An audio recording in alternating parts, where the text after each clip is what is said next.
Hello, everyone, and welcome to this episode of The Chocolate Life Live. My name is Clay Gordon. I'm your host and your moderator, and I'm also the creator of TheChocolateLife.com. Now, today we're going to be talking about a topic that has come up a lot over the course of the last 6 months or so, and we're going to be doing it with a regular contributor to The Chocolate Life and a guest here on The Chocolate Life Live, Keith Ayoob of Cut to the Chase Nutrition. He's been a longtime supporter of the work that we've been doing here. And we're going to be presenting this information from Keith in the context of the fact that there was a really big weekend for chocolate in New York City this past weekend. Now, I'm not in New York City, and so this is the first time I haven't been either at the FCIA meeting or the Fancy Food Show when they've been in New York for like donkey's years. I can't remember how long it's been since I haven't been to one or the other. And we're going to be talking about lead and cadmium, heavy metals contamination in cocoa and chocolate, but in the context of the Fine Chocolate Industry Association meeting this past weekend, as well as the meeting at the Fancy Food Show. And so I want to, with that, welcome Keith. Welcome to the Chocolate Life Live today. How are you? Good. Thanks very much. Glad to be here. I'm happy to see your smiling face, even though I'm not seeing it in person. I'm trying to remember the last time we actually saw each other in person was in front of a store in New York City in the West Village, where you handed me off not only a sourdough starter, because this was the middle of COVID and everybody was playing with sourdough, but also some fresh cocoa pods. And I was experimenting with cocoa pod or cacao juice fed sourdough starter, and I had a lot of fun during lockdown doing those it was things. Great. I actually started to plant I tried to sprout and plant my cocoa seeds, and I had much better luck with the sourdough than I did with the cocoa seeds. So. Well, having tried that before, I actually understand exactly how that works. Listen, I want to remind everybody, if you're watching today live, whether you're on YouTube, LinkedIn, or Facebook, you can go into the comments and you can ask a question of Keith. You can comment. You can ask about what it is that we're talking about from your experience, but also just give a quick shout out. Let us know where in the world you're connecting from. So you might be connecting from Brazil, you might be connecting from wherever it is. Just put a shout out in the comments. We'll get it up on the screen, and we'll acknowledge the fact that you're here.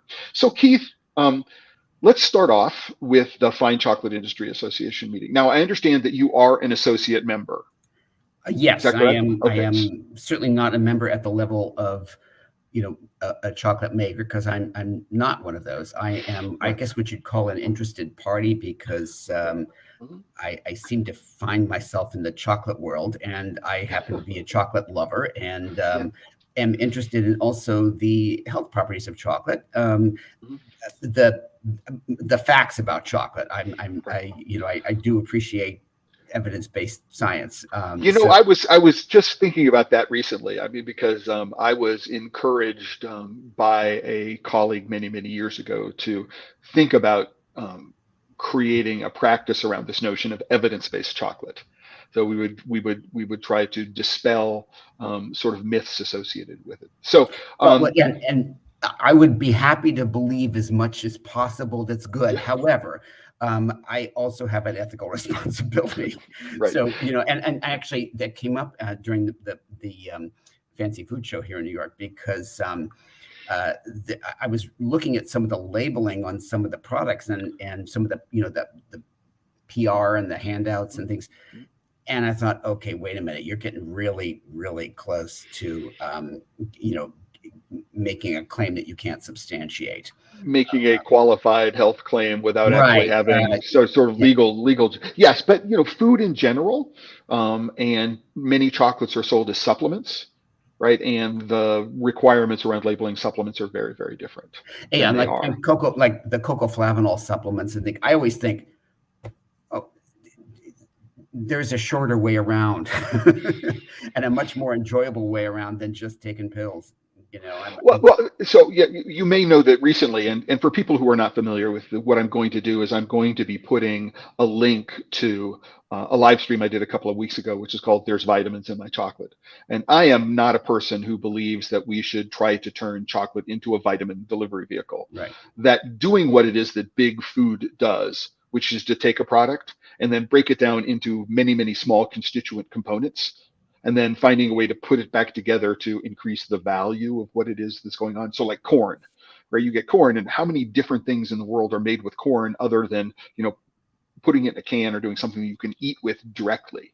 High fructose corn syrup, polylactic acid. You're pulling all these things put together. And why are we doing this with cocoa and chocolate? I don't understand why we're doing well, I mean, and to be, to take the example of corn, I mean, there are many varieties you wouldn't want to eat fresh. So, I mean, there's field corn, there's sweet corn. But on the other hand, one analogy that was, you could say that with the wheat kernel, where you take the wheat kernel, you refine it, and you get refined flour, and then you re-enrich it. And there are and you can re-enrich it with, or refortify it with things that it's missing in amounts that weren't even present. On the other hand, on a public health standpoint, I know there have been positive outcomes from that.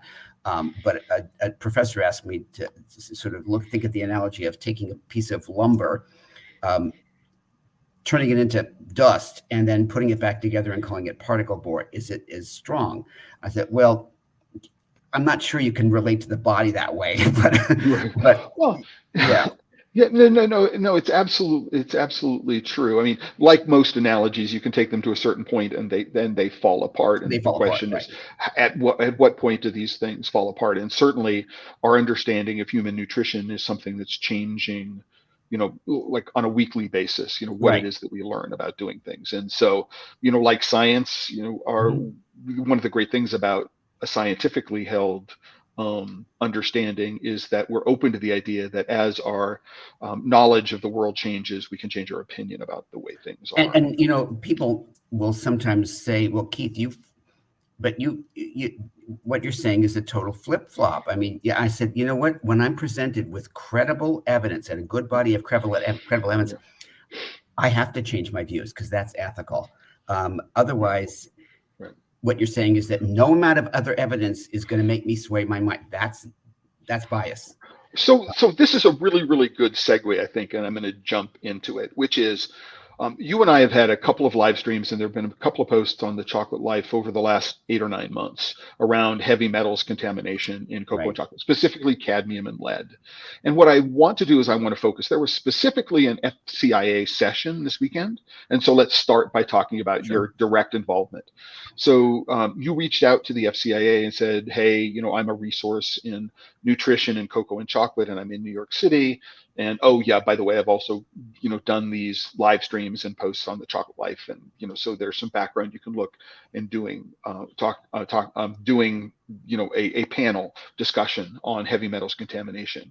But what I'd like to do is go through who the other speakers were on the panel, what they were talking about, and then the point that I think that you and I have talked about a lot, and I'm spoiler alert for that, is that how do we responsibly communicate? How do we as an industry responsibly communicate around the difference between the risks and the hazards associated with heavy metals contamination in cocoa and chocolate? Right. And I also want to say to the viewers, because they may not know why I'm talking about this, but I've spent my career as a pediatric nutritionist, and I'm an associate professor of pediatrics at the Albert Einstein College of Medicine in New York. And for 30 some odd years, I directed a nutrition clinic as part of a large diagnostic and treatment center for children and families with special needs. So I'm not just sort of talking about nutrition. I've sort of done this for a long time. And that, as also a chocolate enthusiast, made me want to find out a little bit more about this, because I'm a consumer of chocolate. I love the stuff, but I'm not going to wreck my kidneys if there's something in there that I need to look out for. Nor do I want to make sure, do I want to recommend chocolate unless I can do that comfortably. And when this came up, I think what sparked it was last year, late November, December, a Consumer Reports study came out that documented levels of cadmium in a variety of chocolate and cocoa products. And it was, they sent it to a lab, they analyzed both cadmium and also lead levels. And some cocoa products came out high. Cocoa powder is a very concentrated source of cadmium. And well, it can be. It can be. It can be, yes. Right. Not that it necessarily is a concentrated source. No, but if there is cadmium in there, it's going to be more concentrated in the cocoa powder because that's the pure, solid, defatted form of it. And so and I particularly took interest in this because when the headlines came out, I mean, you put the words cadmium and lead and chocolate in a sentence, and it's going to make news. Now, you add children to that sentence, and it's going to lead. So it's, that's when my antenna perked up and said, okay, what do I need to do here? And I knew from prior work that this didn't seem to be an issue. And I had never, in all my career, treated anybody or seen anybody with cadmium toxicity or lead toxicity from food. I have seen lead toxicity in children. And then actually about 2 weeks ago, I just saw a child with lead toxicity. But how often has would it have been from paint, or would it have been from? Well, that's what somebody asked me. Like, have you ever seen it from food? And I said, never. Yeah. Never in 39 years in clinical practice, working with children with special needs who would feel the results of lead toxicity. I mean, one of the things that happens is cognitive impairment. So we would see them in our clinic. And we serve a good portion of the central and south Bronx, very low income area. So we've seen our share of lead toxicity, never, ever from food. So, and when I first started looking at cadmium and in chocolate, I started to think, well, okay, I haven't heard of this. And I started to look on PubMed and all the various,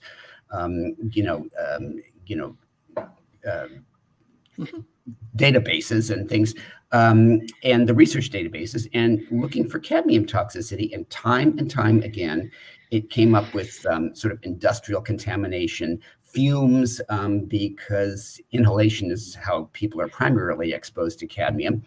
And I wasn't coming up with food at all, unless, I mean, there was one study done that was found in Japan, and it was basically a toxic waste dump. And then people came and started growing their own like vegetable farm on it. And that was high, but that was very unusual. And it was as I say, a toxic waste dump. Now, in some place like, South America, in the rural areas of South America, that's just not going to happen. Cadmium is an element. It is in the soil, and some plants and trees, they take it up from the soil. Some do not. Cocoa happens to be a tree, or cacao. The cacao tree is one that does. It's a bioabsorber of cadmium from the soil, and so it's going to be in it's going to be in the cocoa tree. It's going to get into the pod, the seed, etc. But this is what I started to emphasize on my talk on last Saturday at FCIA, is it the primary source of cadmium in the diet? And people didn't, I think when this consumer report came out, people had no idea that there was cadmium in their food in general. And it's not by any stretch of the imagination the largest contributor of cadmium to our diets. What is?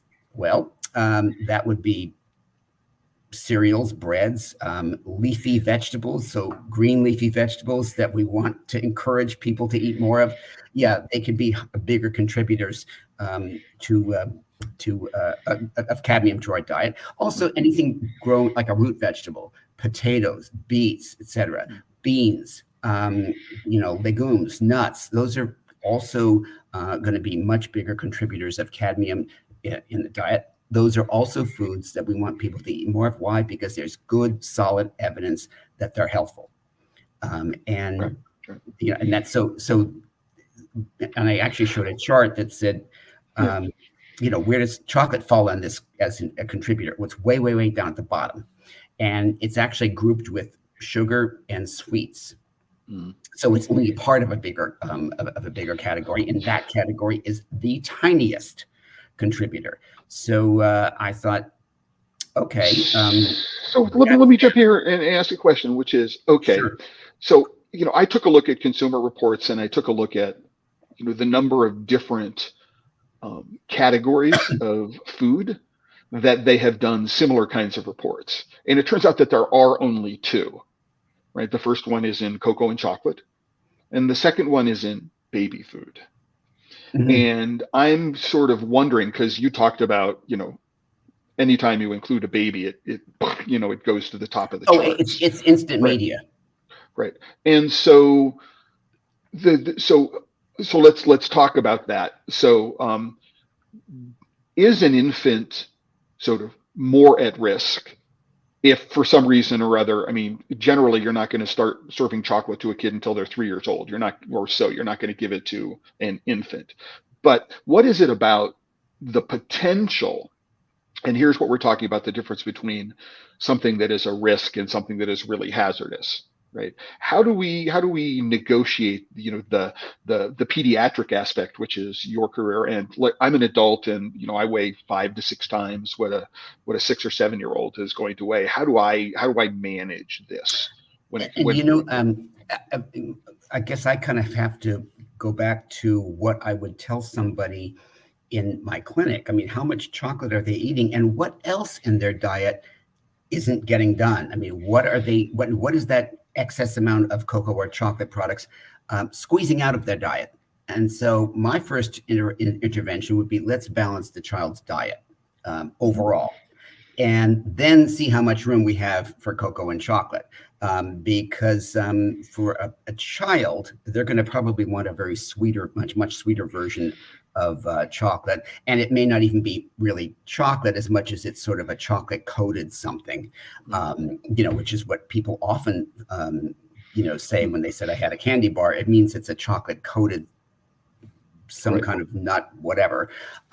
So I'd want to also look at the other sources of cadmium that might potentially be in that child's diet, but also how much chocolate they're really getting. And if they're getting enough to cause cadmium toxicity, which I have no idea how much that is, that I'd say you're probably getting too much of it. And one analogy was given on Saturday by a doctor, a physician who's an emergency room physician, who said, if I wanted to give somebody cadmium toxicity from chocolate, he said that would be like the most inefficient thing you could do.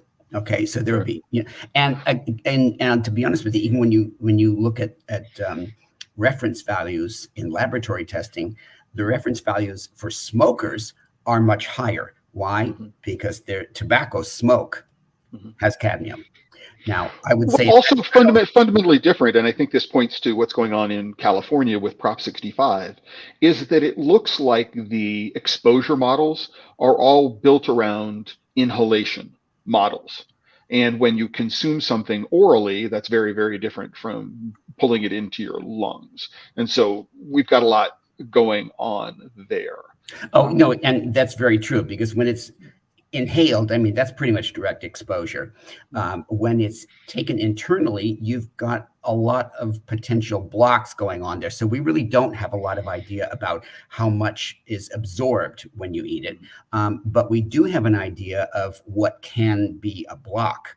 And some of the things that can can sort of hinder the absorption of cadmium uptake are other metals that happen to be good for us. And there are some, for example, and we all know iron, calcium, potassium. And so the foods that are high in these kinds of minerals,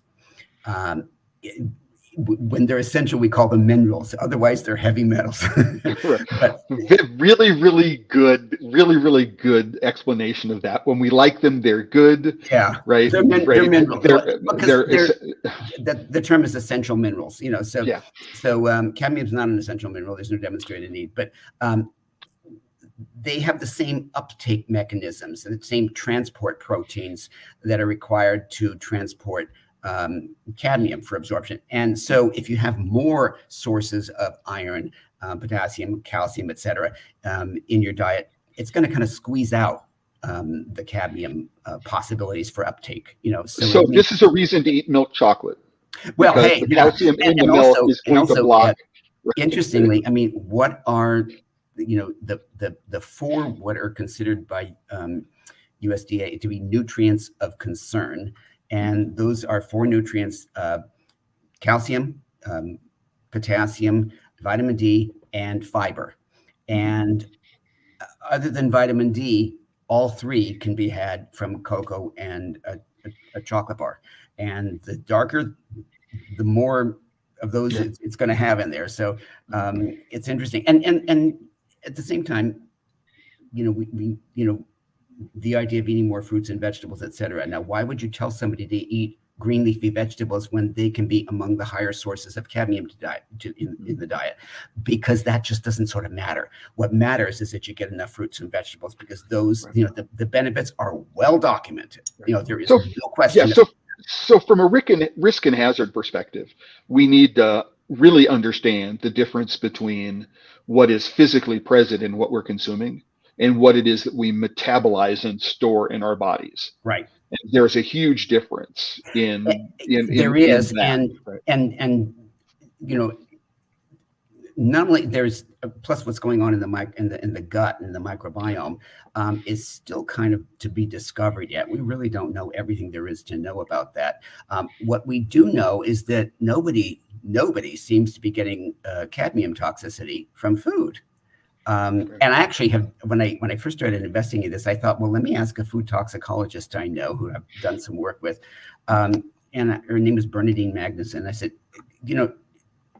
it's been known that chocolate contained, cadmium for a long time.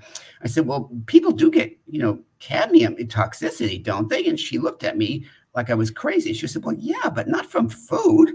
And she's got a really, she's thorough. She plays no favorites. If it was a problem, she would have told me. And she's one of these people who does not, if she's researching a topic, she'll research all the hundreds of them. I trust her implicitly. But everybody else I asked who worked in the world of food toxicology said the same thing. And, so I had to start thinking, okay, what's really going on here? So I want to, do a quick segue out of here and remind people we're almost halfway through today's session with Keith Ayoob. We're talking about this past weekend's Fine Chocolate Industry Association meeting and the Fancy Food Show, because I wasn't in New York City and Keith is in New York City and was my proxy there. Yes. But Keith, the segue out is about this notion about how do I react to it. So number one is to recognize that there are things that are risky and things that are hazardous. And what we do is we learn how to manage the risks and the hazards. So walking across the street, right, is fraught. We can be hit by a bicycle. We can be run over by a car. There are any number of things that might happen to us in the process of walking across the street. And yet, however, we don't not walk across the street, right? We've learned, I need to look at both ways. I can gauge the speed of vehicles. There's there's a sign up there. They're all things we do to mitigate the likelihood that we might have a problem. And, it took me a while to kind of understand the difference between a risk and a hazard. All risks are hazards, but not all hazards are risks. And a good example, I think, would be anything can be a hazard. Water can be a hazard. Water is absolutely critical, but you can consume too much of it. You can hyponatremia. Well, that was one of the outcomes, but it's basically, essentially, you're drowning your kidneys. And you basically wash out whatever you need as well. And it produces something like hyponatremia, which is too little sodium in the blood. But it's basically water toxicity. You need to, but that doesn't mean, but what's the risk of that? Very low. So is cadmium a risk? Is cadmium a hazard? Yes. Is it a risk? Is cadmium toxicity a risk from food? No. Now I would, is that a blanket no? Or it's like for example, if you're severely anemic and you don't have iron, right, in your body. I'll tell you, there are so many other things that would become more of an issue. You'd still have to be getting the cadmium from someplace. And I would say, is it a hazard? Nothing. There's no such thing as zero risk. That's basically the bottom line. And even as I say, water's a risk. It's a matter of what do we do with it, and is it realistic, and what's the relative risk of becoming toxic from cadmium toxic from food, and the relative risk is extremely low, to the point where we still want people to eat foods that have cadmium in there because there is demonstrated benefit from that, not because they have cadmium, but because they have so many other things that people need. So green leafy vegetables, even Brussels sprouts, everyone. Oh yeah, green. Hey, one of my favorites. But I'm kind of a nerd about vegetables and produce. So, but also things like whole grain. And by the way, it doesn't matter whether it's organically produced or conventionally produced. If it's in the soil, it just sort of doesn't matter. And I wanted to. I actually on the session I said this may be new to people, but cadmium was in the chocolate that my mother ate and my grandmother ate, and it was in the chocolate that Montezuma ate. So it's been around a long time. Did anybody care? No. Did they need to care? No. And that's, I guess, the takeaway there. I actually wanted to find out, and what would happen if if I had a patient, for example, who consumed, say, quarter to a cup of cocoa powder a day, a quarter of a cup to a half a cup of cocoa powder a day, and ate, say, 30, 40, even 50 grams of dark chocolate a day. And, those are concentrated sources of cadmium. What would that person's blood look like? And I said, well, that person's me, because that's about my intake. And they kind of looked a little glazed over.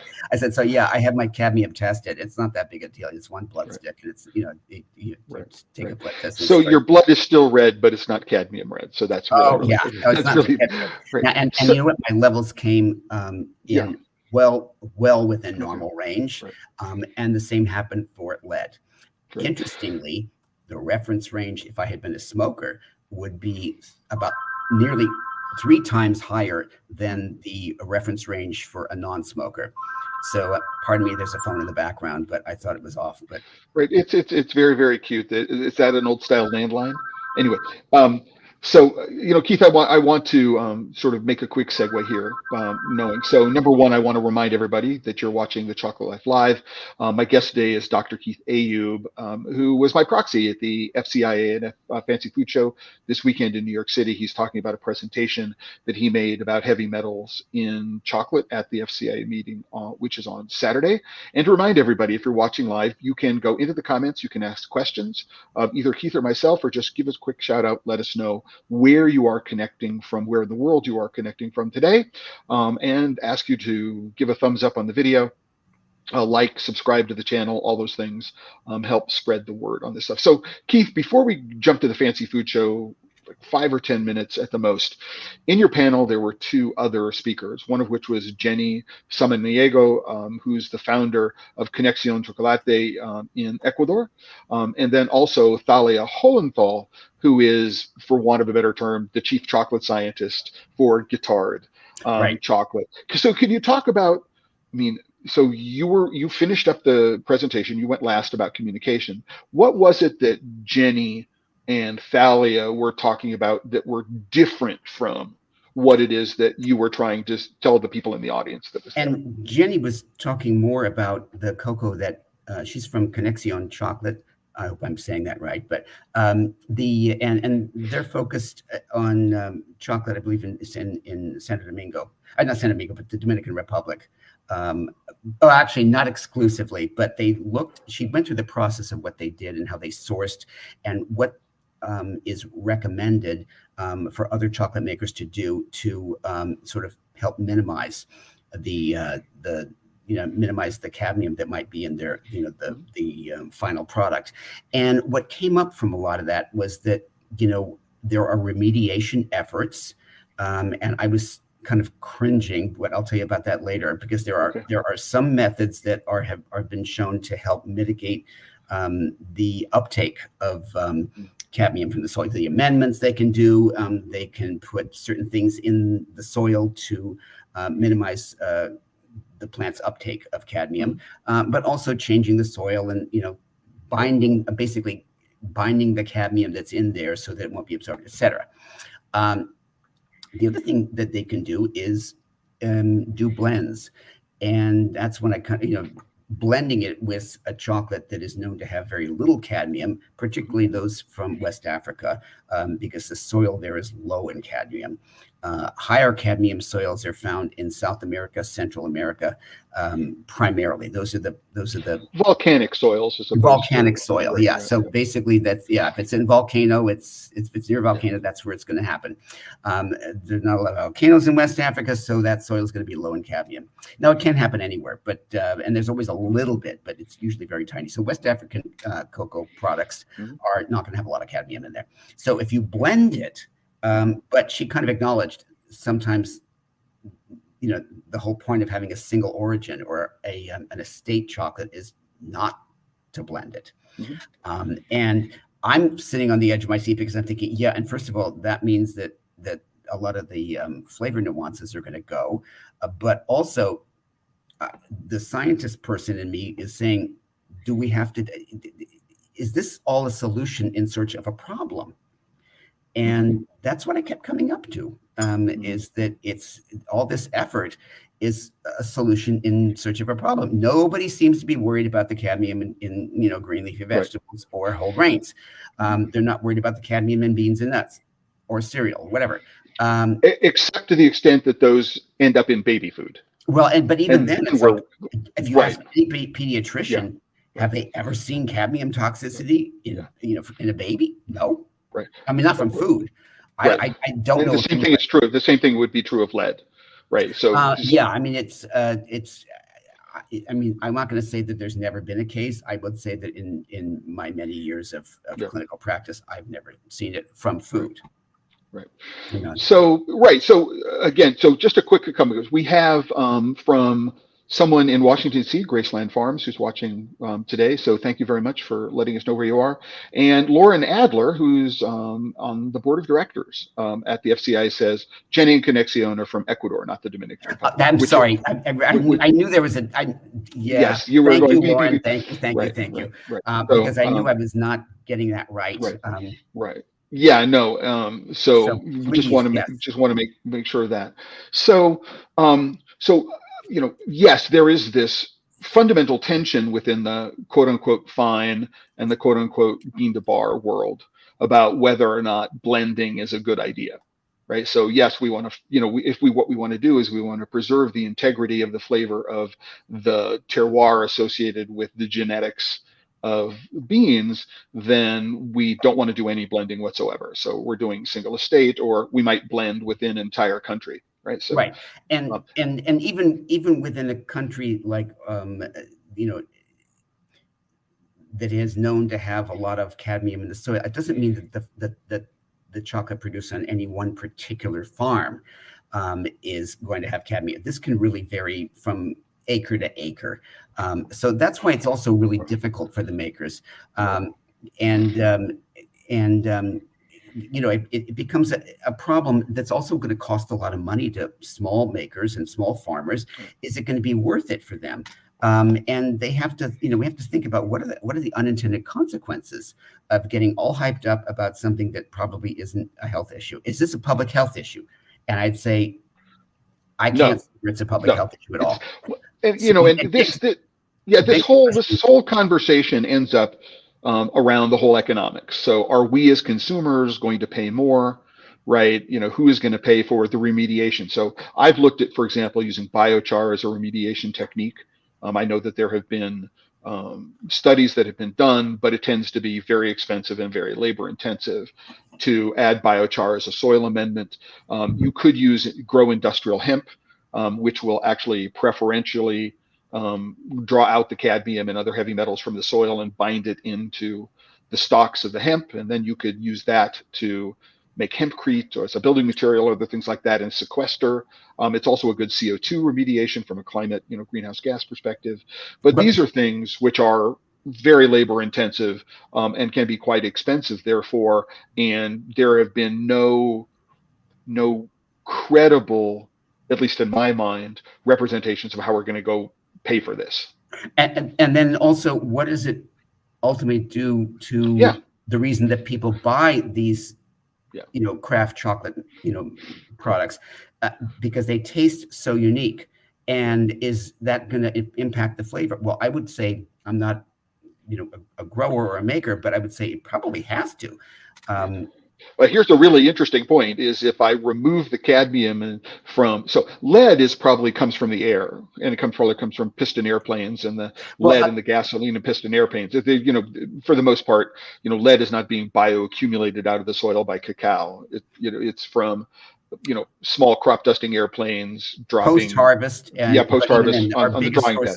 Yeah. Literally, and I showed a slide about this, in the last 40 years, 97% of our lead exposure has been reduced. So, why? Because we got the lead out of gasoline. So if the lead is out of gasoline and cars are not, putting it out of their exhaust pipes, it's not landing on leaves, so no lead in the gasoline, and et cetera. And, other lead in paint got removed. So those are the big sources.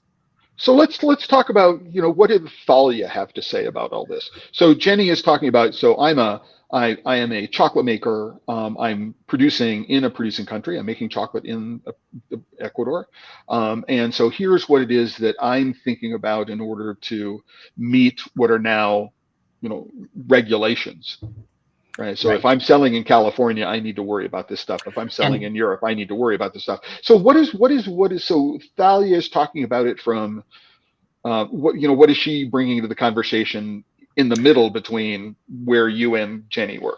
Right. And, Jenny was talking about like the burdens of doing this, and they're real. I think she was right on. She was spot on. She says, this is not easy. And Thalia followed her and sort of talked specifically about issues like Prop 65 in California, which is kind of a nightmare regulation that says that, and I'm not an expert on this, so it's basically that if anything is present that causes cancer, and if anything is present in any amount that could cause cancer, that has to be labeled as such. And for those who haven't been to California, virtually every big office building has a plaque outside that said there are known chemicals in this building that may cause cancer, or something to that effect. Right. And it's basically a label that's everywhere. And when a label is everywhere, it basically means nothing, and it's ignored. So it's ignored. And then do you put that label on chocolate? Well, it's got cadmium, but and I asked a food toxicologist this, and she said, well, you'd have to label everything. Right. And it's not fair to label chocolate and not label Brussels sprouts. Because even though there are ways that I do love to consume Brussels sprouts, and steamed is not one of them, right? The notion of walking into a grocery store, and Whole Foods came to mind, and we have the conventional section, the organic section, and the Prop 65 section, and right. Like that Prop 65 section would include like 90% of what was in the grocery aisle, and then almost everything else, because it's in the flour, it's in the bread, it's going to be in everything. I don't want to go there. So to sum this up, because I do want to spend some time talking about the fancy food show, right? Yeah, and your experience there. So the FCIA meeting this year was held at the Institute for Culinary Education in the World Financial Center. There's a main floor where there are classrooms, but there are also kitchen classrooms and other classrooms, but also some event space. And so from what it is that I can tell from emails that I've received, it was a sold out event. You said your particular program was standing room only, which is very, very good. And I wasn't there. I don't have an independent. What was your feeling generally? I mean, were people really excited to be back together for the first time in physical proximity for the first time? Pretty much, right. It's funny. That was pretty much a given throughout, and everybody was, kind of relieved and happy. And there was sort of a reception last year at the Specialty Food Show, but this was really like a whole session, like a whole day, and everybody was really glad. They, were glad to be getting together. It was nice for me actually to meet the makers of some of the bars that I've been, buying for years, including Connexion and including many of the, so many of the really specialty chocolate makers. From Dandelion, I met Bertil Akason, and many people who I just sort of would in the chocolate world bow down to, because they know, like, they really know how to do this well, and they do it really well. So I was happy to see that. One thing also that Thalia did mention was that part of the legislation of Prop 65 is designed so that, and I don't hope I'm getting this right, where you sort of, rather than just get rid of Prop 65, what it entitles people to do is sue. Yes. And that has been started. But I don't know how that's going to work, because I don't know how you sue a chocolate maker and not sue virtually everybody else in the food business. And that includes farmers. So I don't know, because. Right. And so this is where I would say is that we are more emotionally connected to chocolate. Mm-hmm. Right. And often, so we eat chocolate sometimes therapeutically. So it is a mood kind of thing in terms of, there's a lot of emotional eating related to chocolate. That's not the way most people think about Brussels sprouts. We have this concern with baby food, and it's not the way we think about spinach. Right. Mm-hmm. And so I think that I personally believe that one of the reasons why chocolate and baby food were chosen is because of these connections, and we can alarm people. It's funny. It's a good point. On the other hand, I'm thinking, well, how can we be talking about the benefits of eating, beans and leafy vegetables and things, knowing that they have cadmium in them? Right. And so to me, from the standpoint of a nutritionist, it's like, well, then how do you reconcile that? Is it why? Because I look at the studies and I look at the evidence, and that's where you have to come back to. And is it a public health problem? No. Right. And the thing is that, outlets, I mean, the thing about the Consumer Reports is, what's its subscriber base? It's not that huge, but it was picked up by the New York Times. It was picked up by the Wall Street Journal. It was picked up by USA Today. It's been picked up by USA Today. I took a look at this, not only in December when the study came out, but in advance of Valentine's Day and in advance of Easter. They went back to it, and it's crazy in that respect. So, and again, you wonder, it also begs the question, what was the intent here? Is this to help people make, because I'm not sure this is the best use of their time. To set the basis for lawsuits, I'm being really, really cynical. Within 24 hours of the report being released, there was at least one lawsuit filed in New York State, one of them against Hershey's and one of them against Trader Joe's. Right. So neither of the lawsuits was filed in California, which I thought was really interesting, even though I think Trader Joe's is domiciled in California. So it just, and Hershey's is not, right? So the Hershey company is not. So it's to some extent, the entire business model of As You Sow, who performed a lot of support work for the Consumer Reports article, is suing people. And so if they can get people up in arms about it, they have bases for consumer lawsuits. But it's being real cynical, and it may be unfair. And if you're, As You Sow, or from Consumer Reports, hey, let me know, right? I'd be interested in having you on and talking about why the heck you did this. What you wanted to do. If it's factual about the cadmium, then there's also, I think it's responsible and ethical to present the practical picture. And if that's not being done, then we're not telling the whole story. Well, and if we make the connection to the current political environment, it's easier to motivate through fear.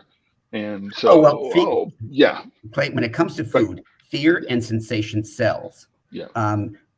Health and nutrition, and those things are not sexy enough. For credibility, every time you see me sipping, I'm sipping my own hot chocolate. Thanks. Okay.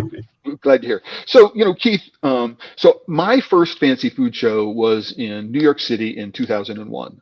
And there I met, for the first time, Fred Schilling. It was his first fancy food show for Dagoba Chocolates. And the first time I met Gary Guitar Chocolate. So that was my first foray into the world of fancy food show. And I've been to most of the fancy food shows in New York City since then, and to about half the ones in San Francisco, although it's Las Vegas, that have been there.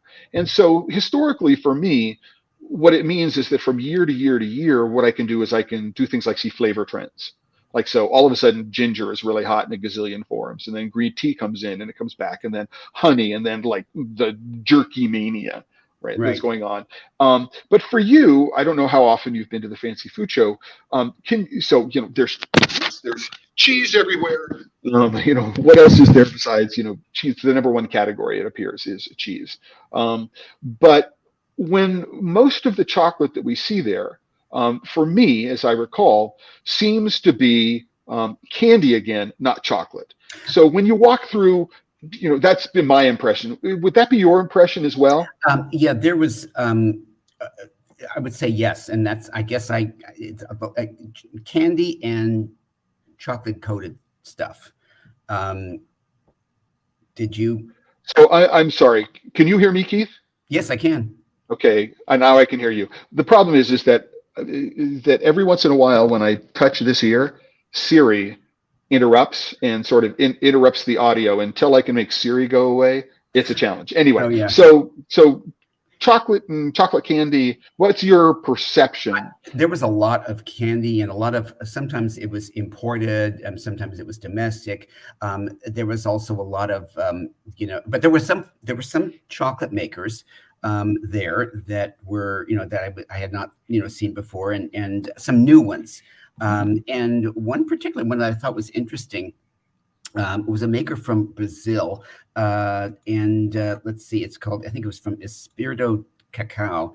But what I thought was interesting was that when he said, try this milk chocolate, and I told him I'm usually a dark chocolate, but I'm happy to try it. Sure. And it was 31%. He says, well, it's 31%, but it's actually 44. I said, how, explain. He says, we just put the percent cocoa mass on our labels, not the amount of cocoa butter. Well, they put the amount of cocoa butter, but they also put the percentage of cocoa butter. So he said, if we were doing a traditional labeling, it would be labeled as 44%, which I thought was interesting. It'd be kind of nice to know. Of course, that kind of does pull back the curtain on a little bit more about the percentage of cocoa that's coming from the cocoa mass and the cocoa butter of sorts. But it was interesting that he took that approach, and a lot of their higher percentage bars were like a true 70% because it was just representing the cocoa mass, and they don't add any butter to that to many of their bars. So that was interesting to see. There was one that was also not really, I don't know whether I'd call it candy or whatever, but it was actually basically chocolate, kind of a heavy coating of chocolate. And it was a company called That's It, chocolate around various fruits. And this happened to be, actually, I can show you the picture of it. It's called That's It. Well, there you go. And it's black mission figs, I think, and just chocolate coated. But it was a nice little ball. And 3 balls are only 70 calories. I thought, well, actually, let me look at the label. And the label was like, good source of fiber. It's got, it tasted actually pretty good. So there was a lot of that going on. There were, so when you say that, I mean, so my experience in previous years is, we see the word keto a lot, right? So we see the word or keto friendly. We see paleo friendly. We might, obviously people are still struggling around, using alternative sweeteners in one form or another, and talking about, low sugar and things like that. So do you think that, I mean, we didn't discuss this. Do you think that in chocolate, there's a huge tendency to look at nutrition claims around chocolate rather than sort of the emotional selling it, in that respect? I didn't see, well, there was a certain amount of talk about polyphenols and flavonols and things like that. But there was more talk about quality of sourcing and authenticity. And not just with chocolate, but with everything. It was, this is where we get our ingredients. This is what we do. We get it from biodynamic farms. We get it from organic sources. We are sustainable. We are regenerative. Those are the things that seem to be much more prevalent and interesting among the chocolate makers. When I talked to them about it, they all knew, and nobody was bringing it up. And frankly, they shouldn't, as far as I'm concerned, unless somebody asks them about it. There was no reason to. So they weren't having. What's that? They all knew what? Well, they were all aware of the cadmium issue and the lead issue and things like that, but nobody was putting it in any of their, educational materials. There was even the B2B educational materials. That was not a part of that. And I'm kind of glad to see that, because I would like to see, health efforts directed at somewhere where they're going to be much more effective. And it's not going to be here, and it's not going to be in the world of cadmium in chocolate. So if I can, none of the companies that were selling either just straight chocolate or chocolate confections were stating anywhere on the visual material that makes up their stands or any of the collateral material that they're passing out, this is low cadmium or no cadmium. Nobody in the specialty food world was focused on making that kind of presentation about their product. Well, I think also that they kind of realized that there's it's no point, because it's not a public health issue, and at this point, if they seem to want to be able to answer the question if they were asked. Right. And I think I would advise makers to be prepared if you are asked, to have a very good, message to send, right. And a very confident one. Right. And just for everybody to know, these are things that both Keith and I have discussed in the previous episodes of the Chocolate Life Live and the post on the Chocolate Life associated with them. And I'll put links to those in today's live stream, which is a good segue. This is the homepage of the Chocolate Life at the moment. You can see that pinned into the top rail here, there is this post for today's live stream. So if you go click on it, what you'll do is you'll find it's going to take a second for the YouTube video to load, but there's an overview. Here's a link to the page on the Chocolate Life where the Keith's articles are all housed. You can go find all of them. There's also a link to the FCIA homepage, a link to the agenda for this meeting, as well as a link to this specialty food, the Fancy Food Show home, and then also some news around that was announced during the Fancy Food Show. So, for example, Askinosie Chocolate, Sean Askinosie was inducted into the Hall of Fame this year. So congratulations to Sean. And so you can link to Askinosie Chocolate. And then a main company called Bixby Chocolate just sort of like blew through all the Sophie Awards. So you can find out the Sophie Awards in chocolate and confectionery that are here as well, with links to their websites, Bixby, Coco Tutti, and St. Croix Chocolate Company. So just really huge. And also some statistics here. What's important here about this is I think that this year, all right, more so than other years, the companies that were awarded the best of show, which is what the Sophie Awards is, were for the most part small companies. There weren't the bigger industrial makers. And so finding that is, I think, really, really, or seeing that is really good evidence to me that specialty chocolate is making an inroads in the specialty foods world. And when I think of specialty, I'm thinking craft and other things like that. But it's also really important to know that, of the 63 categories that the Specialty Foods Association recognizes, chocolate and confectionery is in 7 of the top, it placed 7 of the 63 when it comes to dollar sales in 2022. And so that's one of the reasons why we're talking about this in the Specialty Food Association, is that there's an enormous impact, that this is where all of the specialty food retailers go to find the products that are going to go on their shelves in the future, right? So, and it's no coincidence that the FCIA is having its meeting on the same weekend as the Specialty Food Association. Number one, there's a huge overlap. I mean, I went to both when I had the opportunity. So I'd spend the day at the FCIA and then charged with everything that I learned. Everything was my brain that I learned. I would go to the Fancy Food Show and then say, okay, how is messaging similar? How is it different? I mean, you were at the FCIA talking about cadmium, and then you went to the Fancy Food Show and it's not an issue. right? In the same way it is in other places. So it's Yeah. it's really fascinating for me to go back and forth between these two worlds. It was interesting also because it is, top of mind for many makers, especially the small makers, because they're the ones that are going to be impacted by this, probably more, or they're going to feel it more. And I really I feel badly for them, because it's something that shouldn't have to happen. Yeah. And then you go to the specialty food show, where there are also a lot of products that might actually have cadmium that nobody's concerned about at all.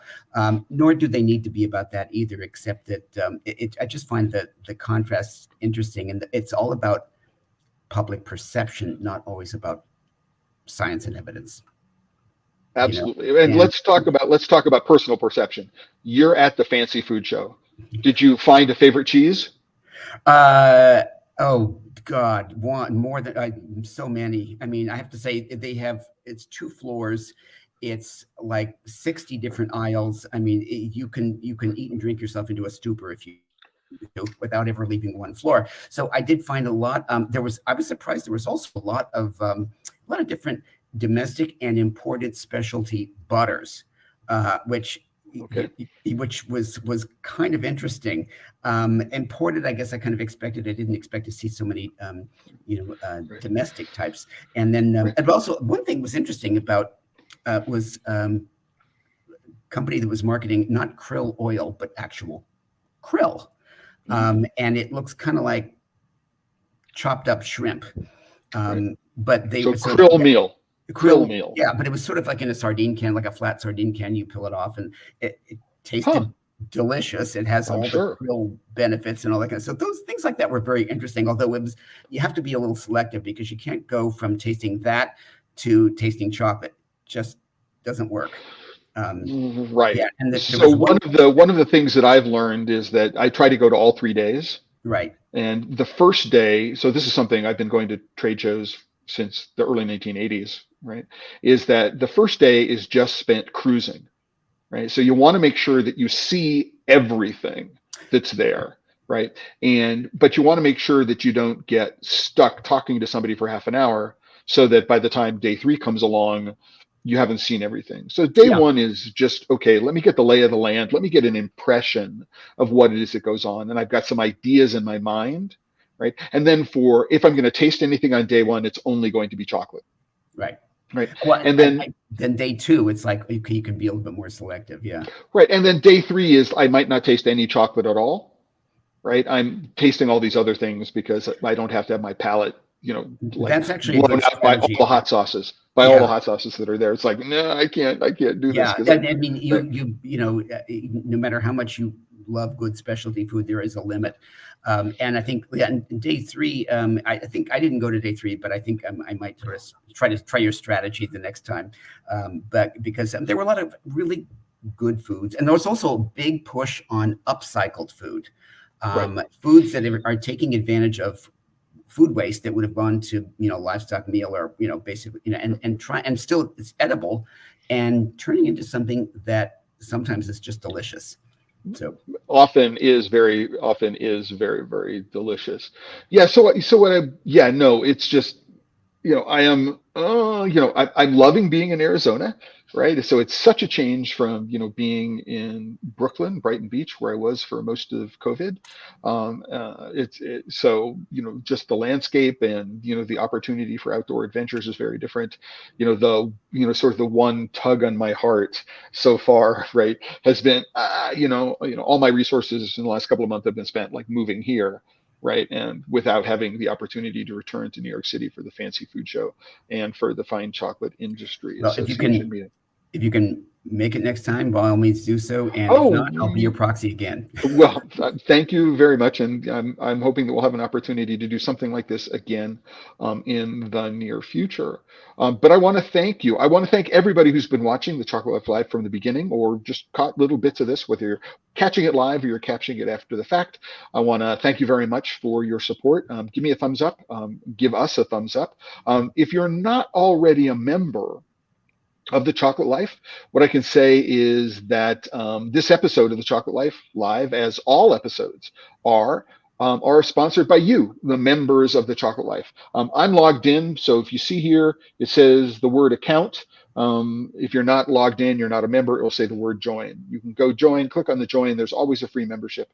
If you do have the resources to contribute something either on a monthly or an annual basis, I do appreciate that. Your support makes all of this possible, as well as expanding the range of things that I can do here. Keith, final note, what are your next chocolate plans? What is the next big thing in your life when it comes to exploring chocolate?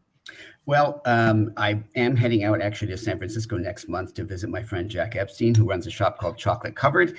And it is like a narrow, small store that is chocolate heaven. And he has about 1,200 SKUs at any given time. And I'm going to look for a lot of the bars that I tasted and a lot of the bars from the people I got a chance to meet at the FCIA session on that last Saturday. So I'm going to buy those bars with a little bit more intensity and meaning this time, because I've met the people behind it. I love them, and I also am going to probably look for some of the bars that they tell me that they like to eat of other makers. So that's going to be something that will be a lot of fun. Well, I think that, what I'm going to close with eventually is I'm going to close with what I always say at the end, but I want to also recommend, if you are ever traveling to San Francisco, right, and you want to visit one of the more interesting and eclectic chocolate shops in the United States, if not the world, then Chocolate Covered in San Francisco is the place to go. It is fabulous. I go in there and I basically melt my credit card. So, right. And whether you get an opportunity to spend time with Jack or to the partner or any other person who's behind the counter, not only will you find just this amazing variety and selection of chocolates, but if you're stuck, the people there are really knowledgeable and can help you through and make amazing selections. Amazing recommendations. I'm going to have to say goodbye. Yes, you need to run. You need to run. So, Keith, thank you very much. I mean, we're run past time. And what I do want to remind people as I end today's broadcast, if you're working with chocolate and you're not having fun, you're doing it wrong. Until the next time, ciao, everyone.